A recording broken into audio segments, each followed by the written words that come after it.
शेर और चूहा लंबी कहानी। बहुत समय पहले की बात है। एक घना जंगल था। उस जंगल का राजा था एक बलशाली शेर। उसकी दहाड़ से पूरा जंगल कांप उठता था।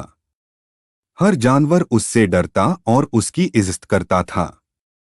इसी जंगल में एक छोटा सा चूहा भी रहता था।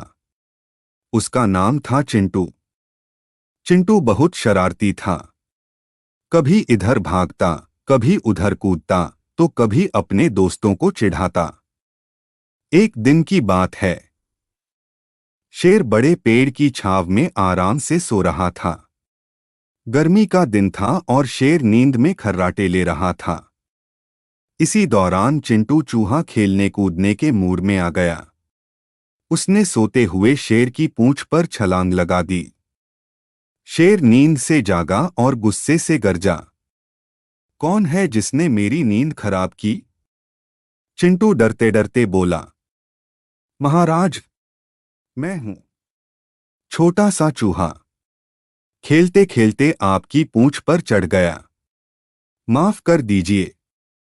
शेर ने गुस्से से उसे अपने बड़े बड़े पंजों में दबोच लिया।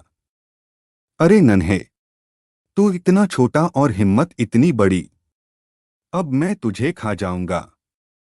चूहा कांपते हुए बोला, महाराज, अगर आप मुझे छोड़ देंगे तो शायद मैं भी कभी आपका काम आ सकूंगा। शेर हंस पड़ा, हाँ हाँ हाँ, तू मेरी मदद करेगा? इतना सा चूहा। चल, तूने मुझे हंसाया, इसलिए आज तुझे छोड़ देता हूं। और शेर ने चूहे को छोड़ दिया। दिन बीतते गए। एक दिन शिकारी जंगल में आया। उसने बड़े बड़े जाल बिछाए। शेर शिकार की तलाश में घूम रहा था। अचानक उसके पैरों में एक बड़ा जाल फंस गया। शेर जितना छटपटाता उतना ही जाल कसता चला गया। शेर दहाड़ा, बचाओ, कोई है जो मुझे छुड़ा सके? पूरा जंगल उसकी दहाड़ सुनकर डर गया। कोई पास आने की हिम्मत नहीं कर रहा था। इसी बीच चिंटू चूहा वहां से गुजरा।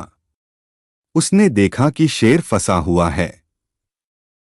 चूहा तुरंत बोला, महाराज, चिंता मत कीजिए, मैं आपकी मदद करूंगा। शेर ने कमजोर आवाज में कहा, तू इतने मजबूत जाल को कैसे काट पाएगा? चूहा हंसकर बोला, महाराज, याद है न, मैंने कहा था कि मैं भी आपके काम आऊंगा। फिर चिंटू अपने तेज दांतों से जाल को काटने लगा। धीरे धीरे जाल ढीला पड़ने लगा। थोड़ी देर बाद पूरा जाल टूट गया और शेर आजाद हो गया। शेर ने राहत की सांस ली और बोला, धन्यवाद मेरे दोस्त, आज तूने साबित कर दिया कि कोई भी कितना भी छोटा क्यों न हो, काम का हो सकता है। चूहा बोला, महाराज, बड़ा हो या छोटा, सबकी अपनी अहमियत होती है। उस दिन से शेर और चूहा अच्छे दोस्त बन गए। शेर अब छोटे जीवों की भी इज्जत करने लगा। कहानी से सीख, कभी भी किसी को छोटा समझकर उसका मजाक मत उड़ाओ। समय आने पर वही तुम्हारी सबसे बड़ी मदद कर सकता है।